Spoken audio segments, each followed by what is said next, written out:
Mm.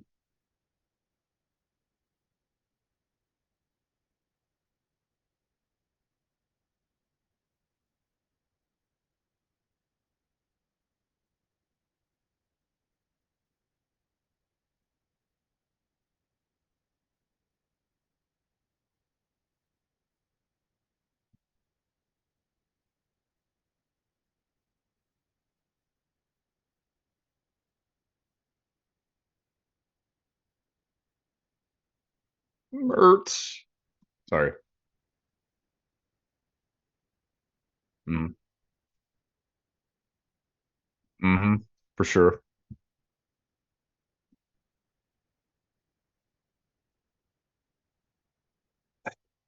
Yeah. Yeah, it's easy. It's easy over for sure. And you know what? Fuck it. I'll throw a fumble in there as well. He's gonna have three turnovers.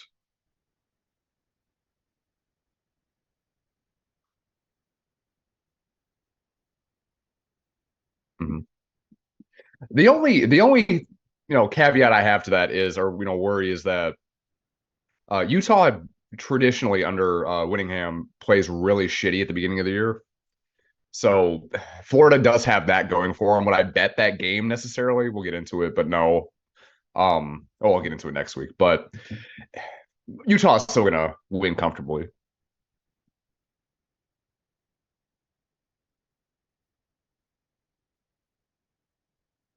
Yeah, sorry.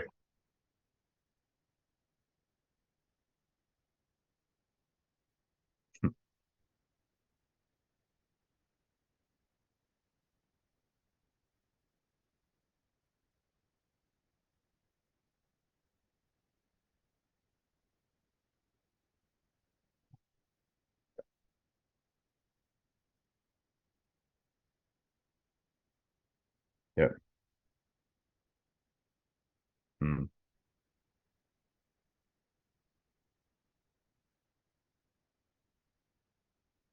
yeah. Okay. Okay. So definitely. Okay. So we'll just kind of count down teams that would be ahead of them. So USC for sure. Um, Washington for sure. Utah for sure.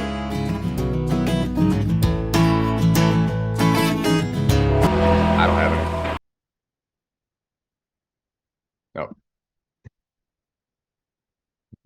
I would, but honestly, I'd probably say no higher than fifth. But that's being very optimistic for them.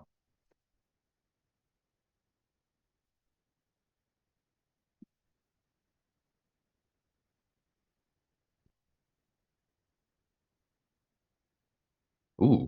Okay.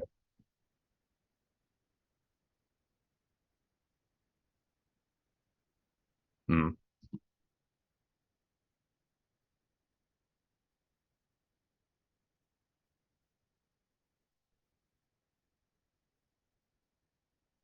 yeah. Mm. So 10th. That's probably most. Yeah, they're a solid 10 in the Pac-12. A Pac-12 10.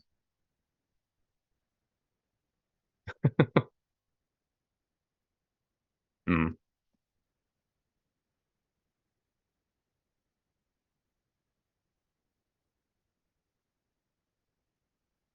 mm,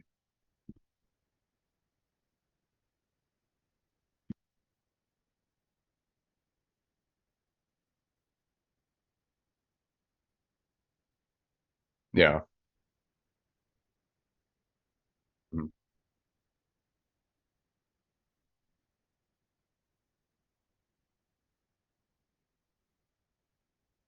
yeah. Yeah. So bottom half, just like the SEC. That's fair. Sorry.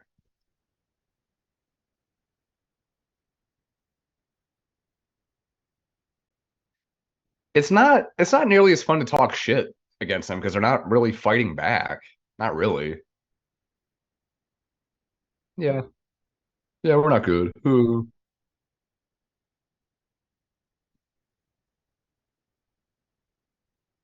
Yeah. Yeah, it's mhm. And honestly, you got leapfrogged by obviously Georgia. That was a little bit ago. Tennessee, found beat them, even though they probably shouldn't have last year. Florida more or less blew that. Kentucky's beat them what 2 out of the last 3 years or something like that. So I mean, it's a bad time to be in Gainesville.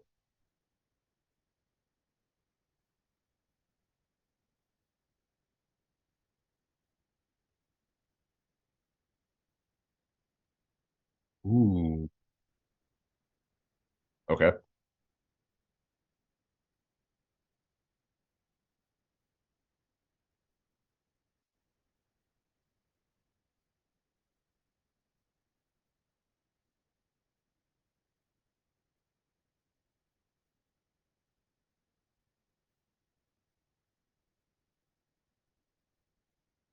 He's at Mississippi State now.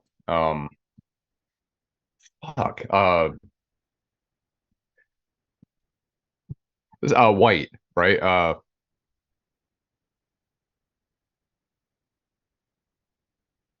God, Jesus. Mike White. Mike White. Also, guys, it was just brought to my attention that no one could hear my microphone on the stream, so I will go ahead and apologize there. Um, but we'll keep it rolling. If you hadn't heard it on the stream, go back to Spotify and listen to the first few minutes because we are recording on multiple platforms after our first live stream kind of went haywire. So, if you didn't hear the first few minutes on the stream, go ahead and head over to Spotify, Apple Music, YouTube, even. But back to White, Mike White. Yes, Hmm. I still kind of wish Mike White transferred to Georgia as a wide receiver or defensive back. Mhm. Even if it was just a return specialist. Hell, you'd be Slash like Cordell Stewart. Just play a bunch of different. Be a Swiss Army knife. Why not? I remember years ago there was the commercial about Clay Matthews that was, "What's your position on the football team?" Athlete. Yes. Yes. Yes. There's not a Um, more football position than athlete. yeah. Like, what's your position? Where do you need me? Yeah. I do it all. Missile. Destroyer of worlds. You know, Mike White in the right offense, I think could have Devin Hester potential. Ooh. Okay. I mean, what he did to teams last year when he had the opportunity Hmm. is insane. But we're talking about this year's Vanderbilt Commodores team, who I think beats Florida, but we'll get to that here in a few months. Hmm. Vanderbilt is favored by 17 and a half points right now, and that is on August the 22nd at 8:24 p.m. 17 and a half point favorites over the Hawaii Rainbow Warriors with an over under of 55 and a half. Ooh. I'll You be want me to go ahead and pick it? I was about to say I'll be 100% honest. Give me Vandy in the points. Yep. I was just gonna say the same thing. Now the over, I don't know, and that I'm because a taking lot of the that has to over. do with you're taking the over. I am smashing the over. Ooh. Okay. So my only worry about that is what is Hawaii at this point? I have no idea. I mean, not that probably Hawaii fans don't even know for how many they actually have, but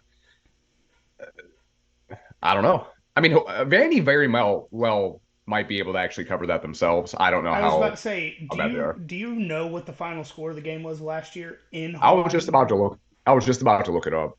So give me a guess because I remembered how absurd it was. I would say 45-6. 63-10 Vandy. Jesus.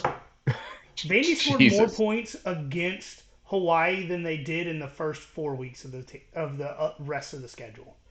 Okay, so I'm with you there. Is that our like stone cold lock of the century of the year of the week? I, you know, I'm gonna do a better job this year of telling you guys what I'm actually putting my money on. Hawaii minus 17 or Vandy minus 17 and a half and the over. I am legitimately putting so the money line. If you just wanted to bet straight up money line, you would have to bet $9 to make one if you picked Vandy. They are minus Minus 900. 900 money line favorites. That's stupid. How the mighty have fallen when you're talking about Hawaii. In what, 15 years they go from a Sugar Bowl to being 17 and a half point dogs playing Vandy in a high school stadium because Vandy's construction isn't done. Is that what they settled on? So I saw a lot of rumors. Just based on Vandy being nerds, I would assume they're not going to play in a stadium under construction. Mm, But I mean, Missouri did it to an extent in 2019. They still had one of the end zones under construction, so who knows? yeah, yeah, I remember that. They had all the scaffolding up and all that. That was that because Georgia played there that year. They did. Hmm. I do remember now. All right, so another game that I am really excited about for no real reason. It's probably just because it's the first week of college football. We've got Navy playing the Notre Dame Fighting Irish in Dublin, Ireland. Ooh, ooh. Notre Dame are 20.5 point favorites with the over under set at 50.5. Again, they very well might cover that themselves as well. I'm not sure which service academy is moving away from the triple option. Is it Army? Army. Okay, so Navy's still doing the traditional thing. So I mean, you got to take Notre Dame there, even transatlantic, flight and all. You got to take Notre Dame there. I don't So know if you could call it fun or you enjoy that, but yeah. so I am actually looking up the history of this game between the two because I want to say I've seen a few of these games before. Okay, I am correct. Because they usually play a service academy each year, whether it's Navy or Army or whatever.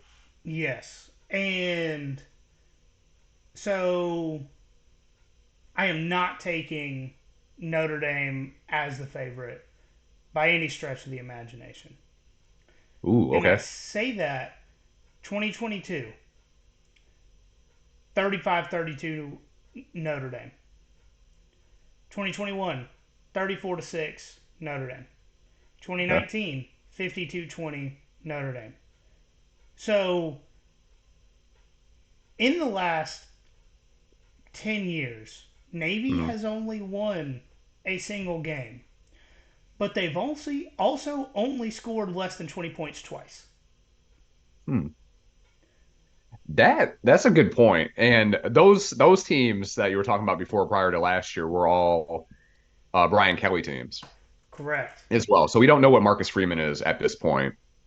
I Um, you know, I still I have confidence that Marcus Freeman will at least get close to the standard that Brian Kelly set at Notre Dame. I feel like the players are bought in. He's a mm, defensive coach, so I have faith that he'll just say, hire a good offensive coordinator, let them run that side of the ball. yeah. I mean, it has to be better than last year. I mean, they have a better quarterback and all assuming a better coordinator because we don't think much of Tommy Reese. So that stuff. Now, would I bet on this game myself? No. I mean, I'm not If confident in it enough. it is a huge if I put any money on this game, it's going to be the over 50.5.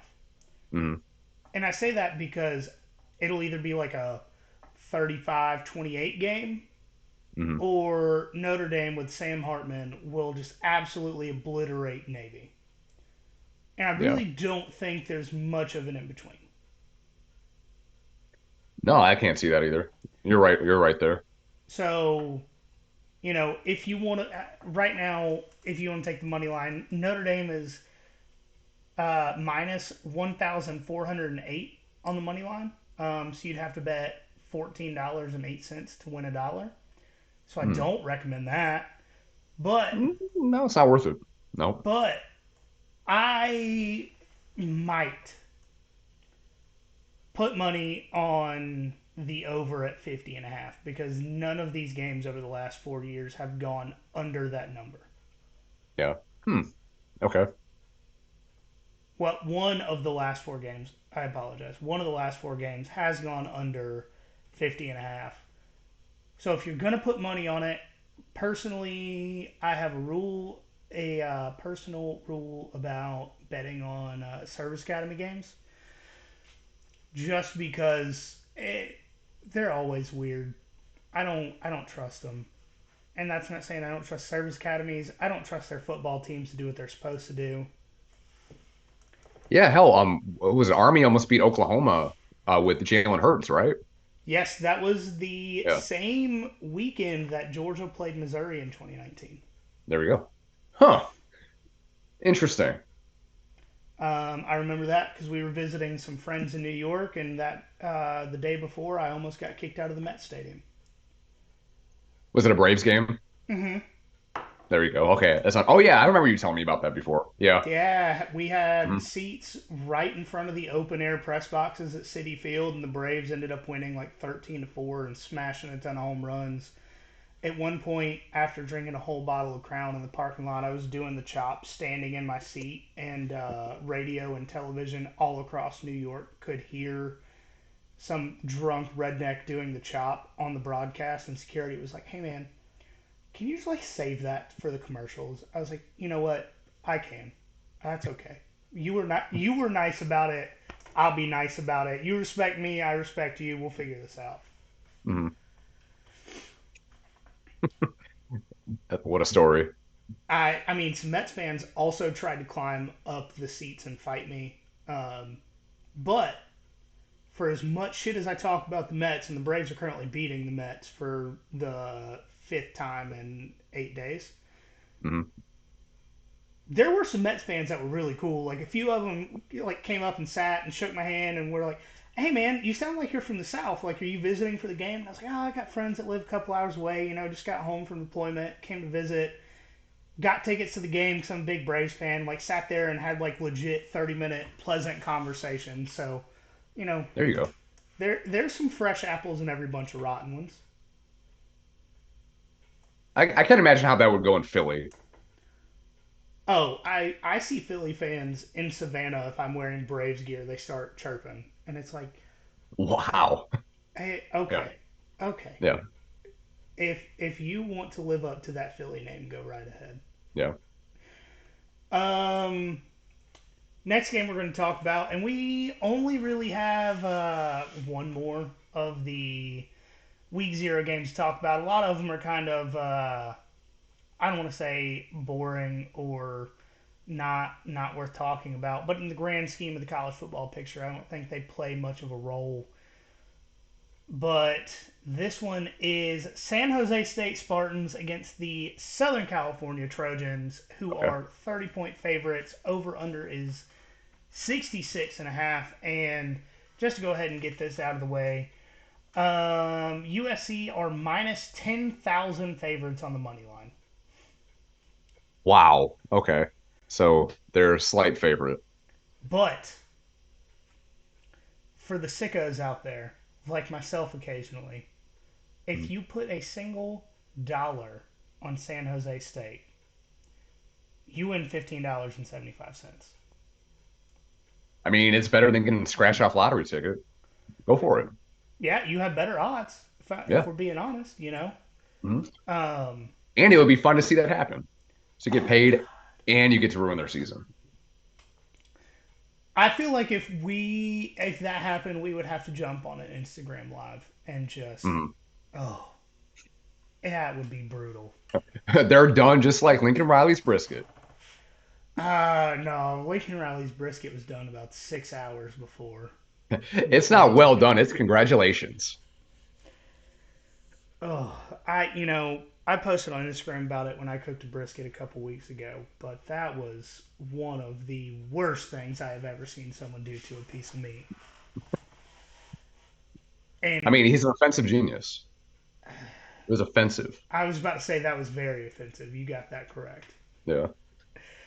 Um, we're talking about this game just because it is another Power Five team playing in week zero here.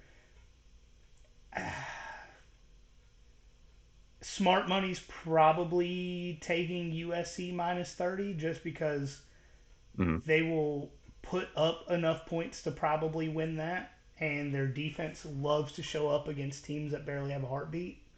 True. Um, week zero, they're getting a big spotlight. Lincoln Riley loves the spotlight. That's why he moved out from Oklahoma to LA. But So you could how big probably of a get the spotlight game is there. it? How big of a spotlight is it though? It's on the Pac-12 network, so nobody's gonna see it. If you want to know how to watch this game without having a Pac-12 network, send me a private message, and I've got I've got a way for you to do that, but I don't want to say that on the air. Mhm. But it does kick off 30 minutes after the Vandy game, Oh, okay. so that's going to be a tough ask for people to turn away from a game that they can easily get for that. Mhm. Um, Smart money says USC minus the points and the over just because of Lincoln Riley loving the spotlight and Mhm. having a history of putting 60 plus point team or 60 plus points on these teams that don't really have much of a chance. But yeah, it just kind Yeah. of is what it is. Mhm. That seems like a safe bet if you're, especially if they're concerned about getting Caleb Williams to New York again and try to go for that, coveted, back-to-back Heisman, which has only been done once. I mean, that's Lincoln Riley's thing. He doesn't win national championships. He really doesn't win that many, conference championships, at least, not in the Pac-12. But he does win. His quarterbacks do win Heisman's. Funny thing. A few years ago, I was on a cruise and sitting at the sports bar watching football. I want to say it was week zero, and there was an Oklahoma fan sitting next to me talking about, oh, blah, blah, blah. Oklahoma is so much better than Georgia. And I was like, we just saw that in a game recently. Yeah. And he was like, well, how many Heisman's does Kirby Smart have? I was like, if you're judging program success off an individual award, maybe you need to reassess your priorities there. I mean, hell, like I think Alabama didn't have a Heisman until what, 2009 or 12? I, Whatever year Mark Ingram won it. you know, they had plenty of claimed national titles before that. But True. I do want to go ahead and introduce the guest that we've got on tonight, and that is Connor O'Gara from Saturday Down South. Tonight we are running it back with what we did last year and talking about who we think is going to participate in each of the Power Five Conference Championship games. But before Connor jumps on here in a minute, how was your weekend and what are you drinking? Weekend was good. And like early on in this week, I mean, there's nothing really happened over the weekend too much, but um, Lincoln started his tackle football, and they put him on the offensive line because he's one of the bigger kids there. And I have to say, like one of the proudest moments as like a sports dad I've had is today they were doing like offensive or line drills, and he was pancaking every single one of those kids, and it was the most beautiful thing I've ever seen. I don't think I've been more proud of him for really for much else. Amazing. I mean, incredible. I was a little bit worried about him doing this at first because he likes to talk smack and all that, and he got in trouble with flag football with that. But just kicking the shit out of these kids, and it was beautiful. Do So you happy. do you know what number he is this year? I don't know yet. And I think they're going to start scrimmaging Thursday, I want to say. I don't know when they get their jerseys or when the actual first game is. They haven't said that yet. But personally, I'm hoping that he plays both lines. I mean, just because of how much bigger he is than everyone else, it kind of makes sense for him to be at least there. But I hope he's 69. Perfect. I did do my best a few months ago to give him some defensive line drills, including some dirty plays. Yeah. So hopefully he remembers those because chances are they're not throwing flags in and Pop Warner games.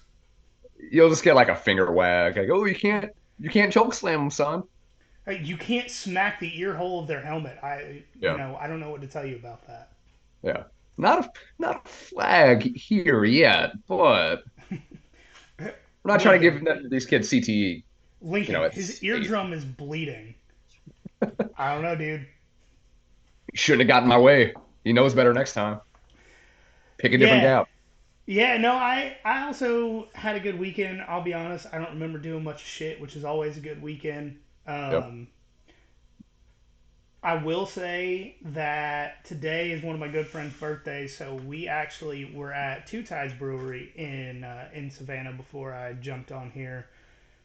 So if I already sound a little warmed up, that's 100% what it is.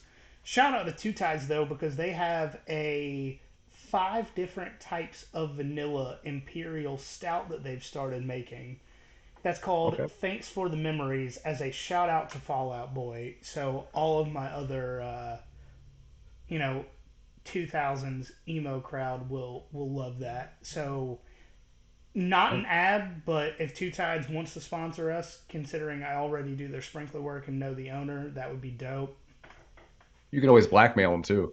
I just saying. I don't want to say I could blackmail him, but I did do him a favor last week when it came to making sure his sprinkler system was set up right. So Mhm. might be able to swing something as far as There we that go. goes. But because I was already warmed up some, I did go with some of my weaker stuff tonight. I got a Larceny single barrel. It's 92 proof. I've probably had it on the show before, considering how empty it is. But you know, you never know. I don't No. know. I should really get a spreadsheet and start keeping track. Hmm. But I do have some bottles over here that I don't want to open. Like I have both Georgia National Championship bottles from ASW. I've got the World Series bottle from ASW that aren't open. Hmm. Um, I have some Portuguese cognac Ooh. that I have not opened. What Um, what what would it take for you to open the national championship ones or the Braves one? if ASW sent me another one, Oh, okay. uh, and don't get me wrong, I've heard phenomenal things about the all of those bottles. Like it hurts me to look over here to the right and see them sitting there full. Yeah. But that's one of those things like how people didn't open the 1980 championship Coke bottles. Um, And some of them chugged it after the 21 win, well, which sounds I bad. used to have some, and I told everyone I knew that I would drink it after Georgia finally won one, and then we moved two times in 4 months shortly before the title game, Mhm. and a year and a half later, I still can't find them. I mean, we're 2-0 since we both moved to Savannah, so I mean, we can't ever leave again. I won't unless I'm at the game. Yep. Hey, college football playoff committee. Can we talk? Hey, I know there's not a big stadium in Savannah, um, but I'm sure the Bananas would give up their field for a national title game. Mhm. I'll even be a volunteer. Put some scaffolding together. We can make this work. Charge just stupid amounts of money for it. It would work. You know what? You know what they could do? Hell, you can do it on a Friday night. You can go after like BC and Jenkins, play a half and cancel the game because they can never finish because there's always shit going on. Well, there's probably a shooting in the parking lot or something. There was from my sources at that game. They called it in the third quarter, I believe. I mean, it was already 42-0. BC back to back state champs and all that. Power, I mean, coastal power. BC is Georgia's IMG as far as Yeah, like yeah. private schools go. Hmm. And especially down here. I mean, Calvary's all right as well, Calvary got but their throat kicked in did they? by in a scrimmage a week ago. Oh, so I think they beat like Hilton Head or something like that, like 48-0 or some shit like that. All right, I let's could be wrong. how many how many high school age people actually live on Hilton Head is the problem. That great point. Even in Bluffton too, for that matter. I think Savannah Christian beat Bluffton pretty bad too. But public schools, they had a rough Friday, but the private ones dominated. What were we even talking about? Oh yeah, because they canceled that game. I was gonna say, you know what? Play the national championship. You play it at like 7 o'clock when they cancel the game because of all the fights and stuff. That's the second year in a row that they canceled that game uh, before like the fourth quarter because of fights or threats of violence and all that. So I I don't get mean, it. I'm not going to put it past any of the people that went out there because you are not the only person that I heard say that there was a shooting in the parking lot of that game. They so like I know the news will have you believe that it was just like TikTok challenges and all that, but from people that have gone to the game said no, it's just fighting and just being ignorant. That's all it was. Like legit That's fighting. that tracks. Yeah. Um, And it's yeah, funny because that stadium is like literally a football throw away from my school, like where I stand for like morning duty. I didn't know that. Oh, it's right there on that road. Gentlemen, how we doing? What's How's it up? going? Hanging in there, man. Hanging in there. One day at Understood. a time. How about you guys? Doing good, doing good. Doing well. Running on knee, but we're going. We're moving. Aren't we all, man? Aren't we all? Hmm. For sure. So we now welcome return guest Connor O'Gara, lead columnist at SaturdayDownSouth.com, host of the Saturday Down South podcast, and one of the people that has given me the confidence to keep the show going through our year here. So shout out Connor, how are you doing? And how is life being a dad? That is how we're doing. Life as a dad is a lot, but it's great, and it is the best thing ever. It is the most draining thing ever. Hmm. This week's been a big transition for the family, getting Claire into daycare and all that stuff. Just starting up, but we're hanging in there, one day at a time. You just look down at your watch. You're like, oh, I guess it's time to go to bed. Day's over, and then a new day starts. But we're Hmm. hanging in there. Did So you I do your will wife a favor and say, drop her off and drop her off at daycare? We have a schedule now. We have like Hmm. we're down to like I think I'm Monday to Tuesday. Like I take both. Like Friday, I think I'm gonna take both as well. And then Monday we split, and then she takes Wednesday, Thursday. Like we've Oh, there got you it go. down to at least that at this point. But Hmm. yeah, everything is just it's give and take at this point. Yeah. Kelsey did send me a text just a minute ago and asked for baby pictures if you're willing to send them. We can do that. We're trying not to post her face on Yeah, social media just because there's a lot of weirdos out there, Hmm. and absolutely. like we're trying not to like be the people that are just like constantly on Twitter, on Instagram, Facebook, everywhere. Just here's my kid, here's my kid. Yeah. There's a Family Guy skit about that I always think about from like 15 years ago that nobody cares about. But yeah, we will. I'll make sure to do that. She's pretty freaking cute. The lack of pictures is not from a lack of cuteness. It's just like, yeah, we're just trying to keep her off the internet as much as possible. And it's No, so no, hard with your understood. first. Like, I mean, we our oldest son's gonna turn 12 2 or 3 weeks. And I mean, it was like the advent of social media. So like every single thing was a picture of him. Like it's sickening when you see it come up on your memories, like how often we posted just the stupidest stuff about him. So I'm more just power to you. I just subscribe to the theory like I'm just gonna send those pics to my mom. I'll send them Yeah, to my there you go. mom. I'll send them to my brother, and then they'll the in-laws will get pictures. Everybody's gonna get their share of pictures, and I'll just try and limit the ones on social media, the ones where you like maybe can't quite see your face or something like that, or like one that's that stood out that were like that's too good not to be able to throw up there. But it, Mhm. it takes a lot of restraint to be able to not want to just throw everything up there. As Definitely. a married couple that cannot necessarily afford children at this point in time, we love living vicariously through all of our friends that have babies. To be fair, nobody can afford having children. Like nobody. The people that are getting through, and they're just keeping their heads above water. I'm convinced that it's not a real thing that you're actually saving while having children. The people who do that are billionaires, maybe, and they're like the smallest percentage. But yeah, you do that breakdown of finances where you're seeing everything that goes into it. You're like, holy cow. Yeah, so that's just where all of our money's gonna go now, and we haven't even paid for food yet, so I'm sure we'll Yeah. be in deep very, very soon here. I just dropped $78 on 2 cans of formula Two yesterday. cans? Yeah, I mean, I Two got the cans? big, the big, like the extra large size from Walmart, but yeah, yeah, one for daycare, Dang. one for here every week. Holy cow. That's a Yeah. lot, man. Formulas, it's crazy expensive. Like I haven't had to buy any of it yet, but we've Mhm, we've been like, oh, do we need to like supplement and mhm. stuff like that? Not to get too into the weeds here, but man, $78 for 2 bottles. That's It's crazy. it's ridiculous, and I'm not to get too deep into it, but we have 4 kids and all that, but this is by far the most expensive one by far.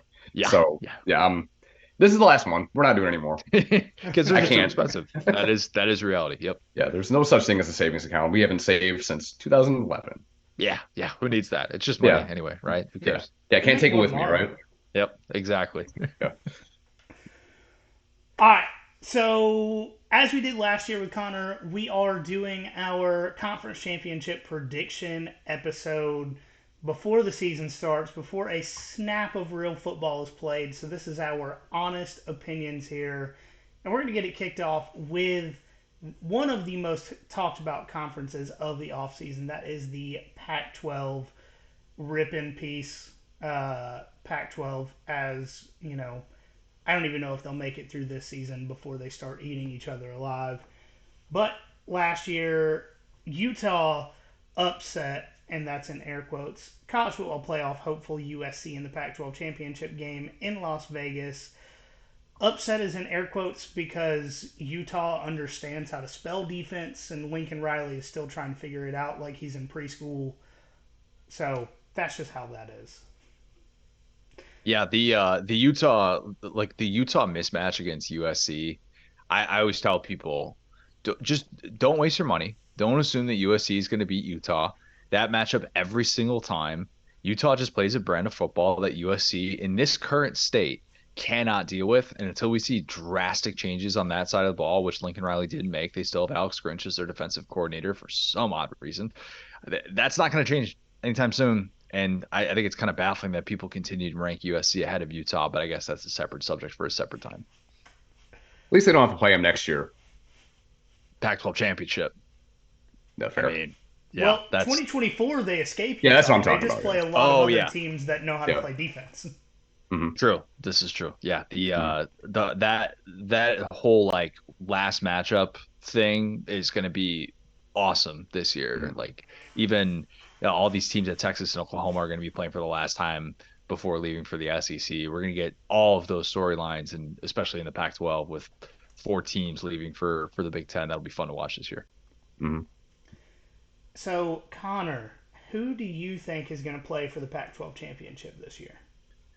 I'm gonna go. I can't go with America's team, the Utah Utes. That schedule is too difficult. It's daunting. It really is. I mean, it's you start with Florida, which we'll kind of wait and see what the Cam Rising situation presents, and then you got to go to Baylor to face a Dave Aranda defense. That's a nightmare. I mean, Utah getting 11 Power Five teams this year is really difficult, and I realize for conference play it's a little bit different here, but I have Washington getting to the college football playoff, winning the Pac-12. Michael Penix, Kalen DeBoer, 2 guys who hail from a certain alma mater of mine, may or may not, but definitely did say multiple times that Michael Penix struggles to throw forward passes during that 2021 season.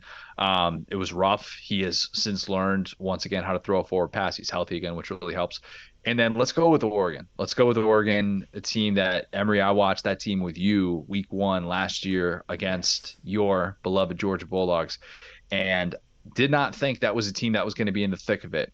And then you quickly see over the course of the season, Bo Nix knows what he's doing against non-SEC teams. This is a really experienced offensive line. They pushed people around last year. Dan Lanning had a nice defense to be able to work with in year one. I'm going to trust that they're able to get back there, though. If you're sleeping on Oregon State and if you're sleeping on Jonathan Smith, you should not be. That matchup at the end of the season is going to be a great one. DJ Uiagalelei running it back for year 4 in college football. It feels like he's been in college football forever, so I've had a lot of time to practice that pronunciation. But returning basically their entire starting offensive line, lots of fun pieces that Oregon State team returns to make them, in my opinion, somebody that should start off in the top 15 and could definitely finish there. But the Pac-12 is deep and loaded with great quarterback talent. But I'll stick with Washington and Oregon playing for a Pac-12 title. Yeah, I mean that's kind of who I have too. So I've got Washington. They're actually my bandwagon team for this year. We're doing teams that we're going to pay attention to throughout the season. And we did some rules this season. They can't have played for a championship last year. They can't be an SEC team. And I forgot the third one. But Washington is my team just because I love the way they run the offense. I love Michael Penix. I think he's got a good shot to be in New York in December for that Heisman ceremony just based off of the offense and his style of play. But Washington returned 74% of their offensive production from last season from an offense that was extremely good and 73% of their defensive production.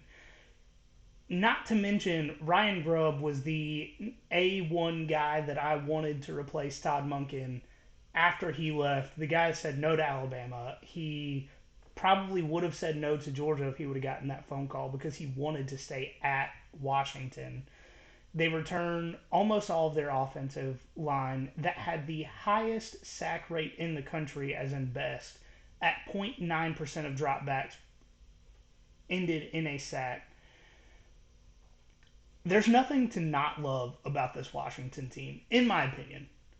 Um, They could be like this year's TCU. Like that's kind of the talk with them because they didn't have anybody drafted from this past year, which Hmm. I don't know that you should go throwing that up on a graphic. Like, hey, we won double digit games and didn't have anybody drafted, but it is kind of a reason why you should feel really good about this team. And they added Dylan Johnson from Mississippi State, a guy Hmm. that you just kind of don't know those air raid running backs when you're playing in an air raid offense like Mike Leach's, which is one of one. And he had the awkward exit with Leach with the just dumb social media posts that it just aged so horribly, obviously with Leach's very tragic death. But Dylan Johnson's a player that like could emerge, and I know they're dealing with some injury issues in that running back room already. And Washington's a good fun team to just be able to throw up on a Saturday night and be like, yeah, let's bet on this team, let's watch this team. Good one to be on the bandwagon for. I mean, my go-to this year is probably just going to be the Washington over. Yeah, Um, just between the style of offense, the amount of skill players they have around them. But I agree. I think it's going to be Oregon. And last week I talked about how I don't necessarily trust Oregon entirely for next season without Kenny Dillingham because he left to be the Arizona State head coach. But what I do like about Oregon is they return 3 of 5 on the offensive line. They return almost all of their wide receivers. They return Bo Nix, who had a career high 71.9% completion percentage and 29 to 7 touchdown INT ratio, which, if you watched him at Auburn, is just insanity that he was able to do this in the Pac 12. I still think that despite losing Kenny Dillingham, they win 10 games. And as I said a second ago, until Lincoln Riley understands how to spell defense, let alone put one on the field, I'm out, 100% out. yeah, I don't blame you for that. I think what's going to be interesting with Oregon too, they lose Dante Thornton, the receiver, who was just one of those guys that would pop occasionally, and now he's playing for Tennessee. And if he takes off in the Josh Heupel offense, it'll be one of the interesting transfers in the SEC, maybe one of the interesting transfers in college football with some of the buzz that was coming about with him.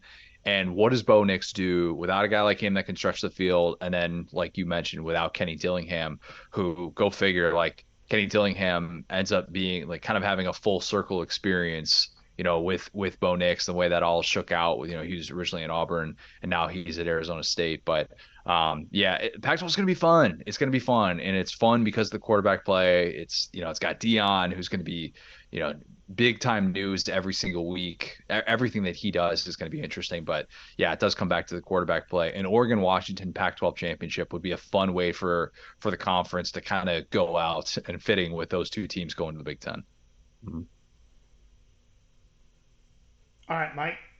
All right, so I'm going to go a little bit chalk here for the most part. So the first team I'm talking about is USC. And like what you guys talked about, defense is going to be quite the struggle with them, and I'll get into that more in a minute. But for me, I think it's obvious that I'll pick USC to go back to the Pac-12 championship for a few reasons. Caleb Williams and Lincoln Riley are back together for a third year. Obviously, one at Oklahoma, and this one last year, and obviously this year.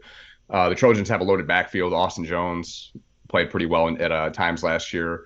And they also welcome in USC junior transfer Marshawn Lloyd, and I assume that Lincoln Riley will be able to use him a little bit better uh, than South Carolina used him last year. And they also have Zachariah Branch, sophomore Raleek Brown, and somebody that we were really bummed about going to USC because we really wanted him at Georgia was five-star tight end and potential Brock Bowers clone Deuce Robinson. Dude is a freak. I think he's going to play really well even as a freshman out there. But also Pac-12, they bring in Pac-12 first team wide receiver from last year, Dorian Singer, to take the place of Jordan Addison, who was on to the NFL. And the defense is going to be terrible, just like it was last year. It'll be marginally better with the addition of Bear Alexander and Kalen Bullock. Kalen Bullock, I always say his name wrong. But the defense, I think, will be marginally improved enough to get them back to Vegas for this last Pac-12 championship. And then second, I mean, you guys already talked about Washington quite a bit. I was really stuck between the Ducks and the Huskies here, but and for what you guys talked about too, I love Dan Lanning and Bo Nix, but Washington returns way too much production on offense in a defense optional league. The offense with Michael Penix returned a lot of weapons, like you guys talked about. The Bill Connolly returning production stat had them at 22nd overall in returning production, 73% of just overall between the two offense and defense. And really their toss-up games, and just going to the schedule for them, their toss-up games besides USC are at home. So they have to obviously go to Vegas at Los Angeles. But with that said, the final year of the Pac-12 after dark is going to be full of fireworks. And again, RIP, it's going to suck not to have these games, especially with the way it's going to go out going forward. What if they had two Pac-12 teams in the playoff? Like last year, it's just USC and Washington getting into the playoff, and everybody's like, "Wait a minute, what? Maybe we should find a way to keep the Pac-12 alive, just run it back." Yeah, unfortunately, their last year of a conference might be their best year of the playoff era. Yeah. My biggest issue with USC is that they keep hyping up the fact that they have a 6'7" inside linebacker that weighs as much as most 6'1" wide receivers. That's fun though. That's fun. That's new. You got to try new things. If you're Lincoln Riley at this point, you can't just have Tulane throwing it all over the place with Michael Pratt, and you're all looking up like, man, we have no answers whatsoever. Let's go get Bear Alexander from Georgia. Let's go get guys who, hey, look, recruiting rankings say they're good, even though we don't have the scheme to be able to make them pop. Let's just do whatever we can. Let's just get these freaks on our team and just kind of hope for the best. That's like all Lincoln Riley can really hope for at this point. Nothing else has worked. Yep. Well, the one thing that he hasn't tried that would probably work is an actual defensive scheme, but that seems to be something he's allergic to. It's true. Alex Grinch, year 5, probably going to be with Lincoln Riley next year too. Yeah. Say what you want about like Ryan Day and Kirby. They've made and Saban as well. Like the elite coaches can make those tough personnel decisions, and it's not an easy thing to do. Like Ohio State, a couple of years ago was sitting there with a really solid 11-1 team that missed out on the Big Ten championship, and everybody's like, yeah, you got to move on. You got to get a new defensive coordinator. They bring in Jim Knowles, who I thought for the most part, like really worked out, and that hire looked really good. And Kirby, I thought making his move to ditch the James Coley offense of 2019 and move on to Todd Monken is one of maybe the single best assistant hire of the playoff era. Like you got to be able to make these decisions. So far, Lincoln Riley hasn't been able to do that. To be fair, if Kirby had ran it back with James Coley for a second season, he may have gotten a chunk of money in a buyout because That was terrible to watch. It was Mhm. bad. I mean, and it was bad for like I remember the first part of 2020 where like this Todd Monken thing working out really. I mean, then you kind of realize the quarterback situation, what it was, and originally it's going to be Jamie Newman, and then it's going to be J.C. Daniels, and then he's not healthy, and then it's Dewan Mathis, and then let's try this Stetson Bennett thing out. Oh, this is fun, and then it's not. And for a little bit there, we were kind of wondering if Todd Monken was going to be maybe one of those one and done hires, but you got to be able to recognize what your team needs from a schematic standpoint. It's why I've talked about a lot in the SEC this year, 10 new offensive coordinators in the conference, a lot of prolific quarterbacks going to new scheme changes. You got to be able to make those moves, and it's easier said than done to know which ones are the right ones. I don't necessarily think we have time for it tonight, and I don't want to keep you too long, but I do want offline to get your opinion on Dowell Loggins at USC, and I don't want to forget about that. I can do it right now for you if you want. We can do Well, time me. You want time me? I'll 30 seconds. 30 seconds okay, on Dowell Loggins. This okay. is a little interlude for in case the Pac-12 crowd is like, all right, what are you talking about? Dowell Loggins. I like the hire from a standpoint of personalities. Like that's what this comes down to for me. Spencer Rattler is Jay Cutler. Who did Dowell Loggins work really well with in that year that he was with? Well, it wasn't just one year, but during Jay Cutler's best season with Chicago Bears 2015, best quarterback rating season that he had in the NFL, he was with Dowell Loggins as his quarterbacks coach. I think the hope is that Dowell Loggins, even though he doesn't have that college play calling experience, is going to be able to work with Spencer Rattler's personality and be able to maximize him in that way. You can't be much worse of a play caller than Marcus Satterfield was, and I think that alone will be an upgrade. And hopefully it allows Spencer Rattler's talent to be able to shine. Perfect, 30 seconds. perfect. I think I stuck There through. there we go. I think that was less than 30 seconds. That was amazing. I don't know if I could talk that fast. That's the Yankee in me coming out. Oh, there we go. See, we didn't say it. That was all you. I know. It happens. It's okay. All right, so moving on to the ACC, possibly the least talked about conference over the offseason. Last season, Clemson embarrassed UNC in the ACC championship 39 to 10 with a freshman quarterback running the offense. And Clemson went on to play SEC East runner-up Tennessee in the in the Shane Beamer "Who's My Favorite Child" Bowl to get curb stomped by Tennessee. Um, but 2023 predictions. So I have UNC as the team I'm picking out of the Coastal again this year. And I don't necessarily think that they are sniffing the playoffs without a significant improvement on the defensive side of the ball. That's not throwing shade; it's an observation. I apologize to Connor's friend Gene Chiswick for that. For shame. How dare you? We don't say negative things about Gene Chiswick when I am in any position to be able to speak up.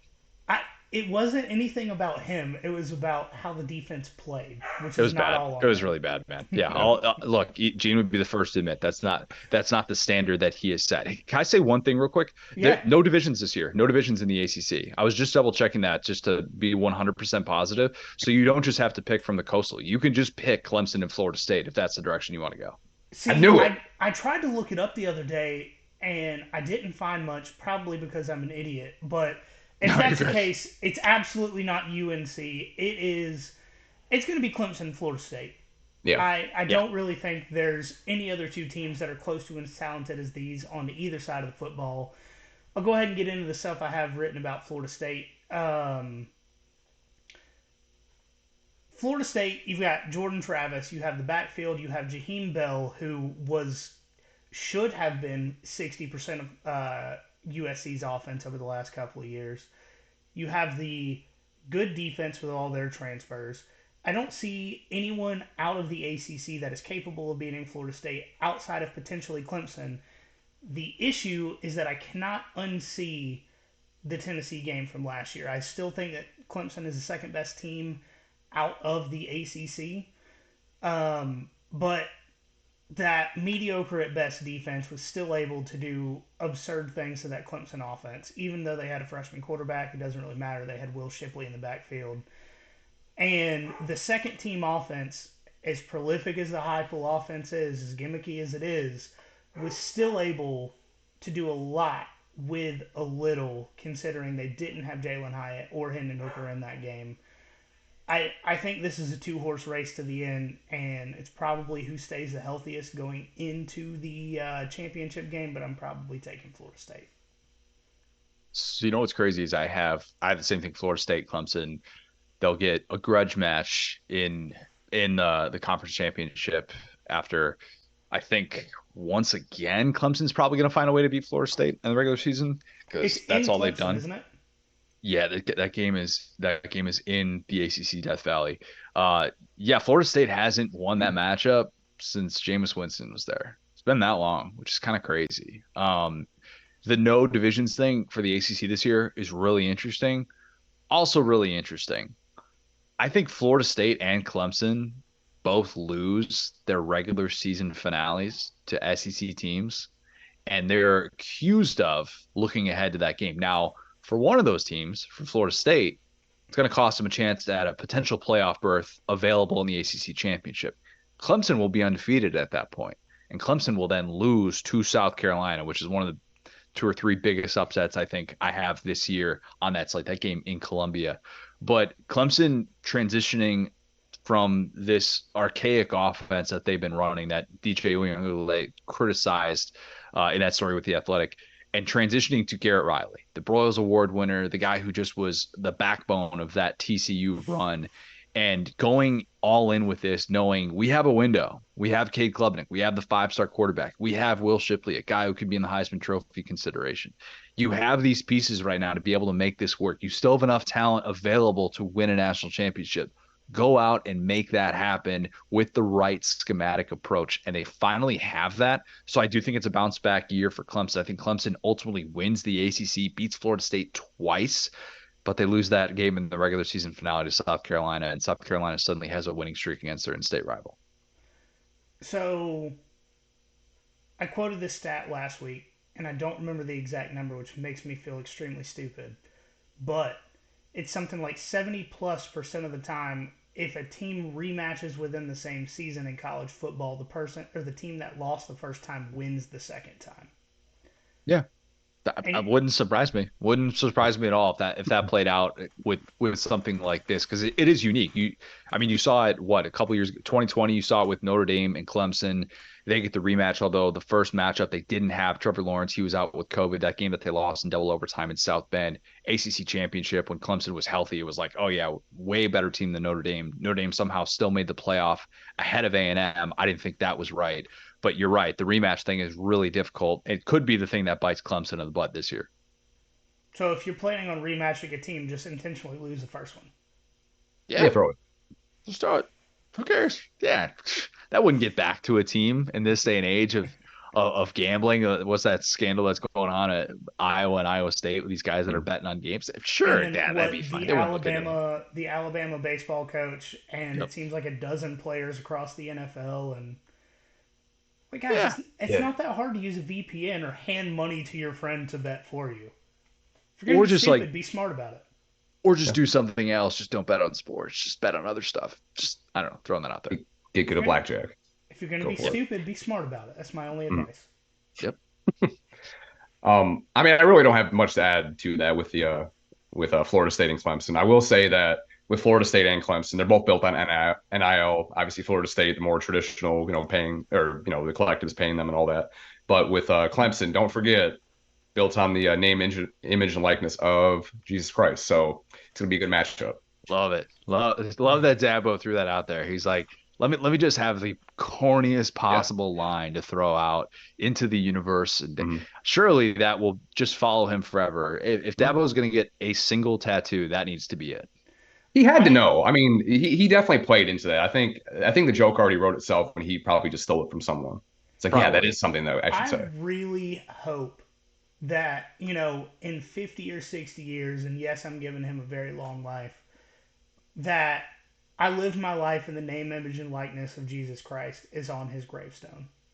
Should be. Who knows if gravestones are going to be a thing 50, 60 years from now. I mean, We'll just I have just QR codes. yeah, yeah, yeah. the aliens will have already gotten us by then. We'll have bigger problems to worry about. We Yeah. can hope, right?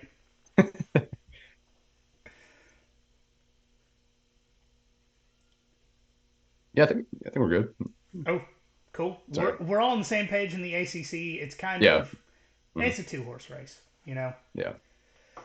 Nobody wants to see UNC in that championship game again. That was brutal. As much as we love Drake May, we don't want to see it. I I know. would actually love to see it if the defense significantly improves and they can put up a fight against either of those teams. You know what? I believe in When Gene. He's gonna do it. There we go. That's what Yeah. I'm talking about. Gene's the best. I'll Oh always yeah. stand up for him. The guy's Mhm. he's the absolute man. I'm long overdue to catch up with him. Probably a little bit busy getting ready for that South Carolina game, but should have Mhm. done that sometime in the last month and just hasn't been at the top of the priority list just yet. Yeah, you have had some very important and huge things happen over the last couple of months. I think you get a pass. Mhm. That's fair. But Chiswick is usually number one on my list of priorities. So I mean, what what has this kid really done in my life? Just throwing everything off Yeah, on you've the known line. Chiswick way longer than this kid. Come on. Exactly. Yeah. I Yeah. mean, known Chiswick since yeah, like only 4 years, but four Still. years is way longer than 12 weeks. Yeah, Yeah. you're exactly right. Good point. Yeah. Mhm. So moving on to the Big 12, possibly the most wide open conference in the Power Five. Kansas State beat the national runner-ups, the TCU Horny Lizards, last year in a 31-28 thrilling overtime game in Jerry World. Go ahead and take it away, Mike. All right. So this is where I start to get a little out there with my picks. So Texas, I don't think is really out there that much. I mean, we always kind of clown on them for claiming that they're back and all that, but I really am a big Texas believer this year, as painful as that is to say. I do think they pull off the upset in Tuscaloosa. I'm not calling like the score or anything like that, but it just feels like it's the year that it's going to happen. I have nothing to back that up. I'm just throwing it out in the universe. Um, but it seems like after that they'll have enough momentum to run through the rest of the Big 12 schedule, possibly going undefeated. No worse than one conference loss, in my opinion. All of their toss-up games are at home, and the game against Oklahoma is still at the neutral site at the Cotton Bowl over there in Dallas at the fairgrounds. And Quinn Ewers finally got an adult haircut, so I think that's worth a win right there. And he has a ton of weapons. Damn good dog. AD Mitchell's there. Xavier Worthy, and they do lose Bijan Robinson, which will be definitely an issue for them. But I mean, they've recruited well at that position, so even if it's not quite Bijan, I think they'll be fine there. So I don't really see a big drop in production there. And as far as the defensive line, they actually led the nation in quarterback pressures last season, and I don't think they lost a whole lot there. So I mean, I don't really see a reason for that to change all that much. And then second, and this is one of my bandwagon teams that John had talked about earlier, is Texas Tech. So I talked about Texas Tech a ton last week. So anyone that's interested in me kind of going in on that, go back and listen to that. But the offense is loaded. The offense is loaded. Their non-conference schedule was fun as hell. So they start the season in Laramie in Wyoming. That's gonna be fun. And then the following week they play at home against Oregon. So that right there is just gonna get people watching it. But in terms of their Big 12 schedule, it's pretty favorable for the most part. Um, when they play teams, not having to play the good teams in consecutive weeks. So I think that will be worth something. And they also don't play Oklahoma this year. So with all that said, Texas Tech meeting in Dallas for the final, not the final, but final time Texas could even play in the Big 12 championship. Yeah, this is the first time we haven't had the round robin Yeah. format in the Big 12 because of the expansion with adding the four teams into the league this year. Yeah, the Tyler Shuck thing, him taking off last year down the stretch, former Joe Moorhead product as well. Might have throw There that you in there. Yeah, he was fun to watch. He's one of these guys who's like, and he's gonna be 24 and he could still come back next year and play in 2024. Like he's in year 6 and he As has a long as year he gets the 7 same available. hate Stetson did, I'm fine with it. Yep. Which he Keep that might. same Like, energy. yep. People might get really big mad about that. Yeah. Yeah, I like that though. I have Texas Tech starting in the top 25 and think it's a Mhm. team that people just aren't talking about enough. Another team that people aren't talking about enough, the team that won the Big 12 last year, Kansas State. Yeah. Nobody's talking about them because they lost Deuce Vaughn, and I get it. But at the same time, like they looked really, really good down the stretch and did so without Adrian Martinez as a starting quarterback and did it with Will Howard as their starting quarterback. Now he comes back and is set to run that offense, which is led by Colin Klein. Yeah, that Colin Klein, like the guy who was the one who hasn't had a documentary made about him through the Untold series, not Manti Te'o, not Johnny Manziel at the Heisman Trophy ceremony. But Hmm. that whole offense and the way that it really kind of played out down the stretch, you're like, man, this just works. And they run the football really well. I think if they had put up a better fight against Alabama, they'd have a lot more momentum. We spent so much time talking about what it meant for TCU's playoff implications. What does it mean for Max Duggan in the Heisman conversation? And instead of realizing like Kansas State just put together a really good season. So I'll go with Kansas State to make the Big 12 championship again. And I'll go with Texas. I'll go with Texas for all the reasons that you mentioned. If not now, then when? If Yeah. it doesn't work out with Quinn Ewers and he doesn't end up being a fun thing for Texas to watch, which those have been few and far between, especially at the quarterback position, then when? Because you've got year three in the Sark offense, who came into Texas, in my opinion, as the most established offensive mind in the sport at that time. And if you can't get it to work with all these pieces in place, man, it just feels like it's never going to happen for Texas in this era of college football with all the things they have working in their favor. So I'll go with that, and I'll be different. I'll say Kansas State runs it back and wins the Big 12 championship, and Texas Ooh. is not back this year, not getting to the college football playoff. So for my picks, as much as I hate it, I think Oklahoma has at most two conference losses at the end of the season. I don't see anyone on their schedule outside of Texas and maybe UCF that can really challenge them this season. I with Georgia off of their schedule got just as easy, if not easier, than Georgia's. Brent Venables, I think, is going to have a better year too, and the backup quarterbacks won't be liabilities if they get called into action. I still have some faith in Dylan Gabriel with what we saw when he was healthy last year and then back at UCF. And the biggest thing is, I just don't really have faith in many other Big 12 teams. Like, I think a lot of them are going to be fun to watch, but with the lack of defense orientation in the Big 12, I think Oklahoma will be one of the more balanced teams in the conference. And that's not saying that they will be good at either, because I honestly have no idea. You know, just 100% transparency. I just have the most faith in Dylan Gabriel and Brent Venables to pull it together. And then the second team I have, shockingly, all of us think Texas is close to on their way back. They're I, emerging. That's a good way to put it. That's a good way to put it. I do think that Texas is closer to being back than Tennessee. You know, if we're talking about Orange Tea teams here. They're Um, UTs. Disagree on that, but you might be a little bit biased, just a touch. well, you know, we did have some run-ins with Tennessee fans last year. So So Few. yeah, it's just like a little bias. Like that's all. Yeah. Let's just get our biases out there. We but get horns down is just fun to do. It's just Is. it fun. is fun to do.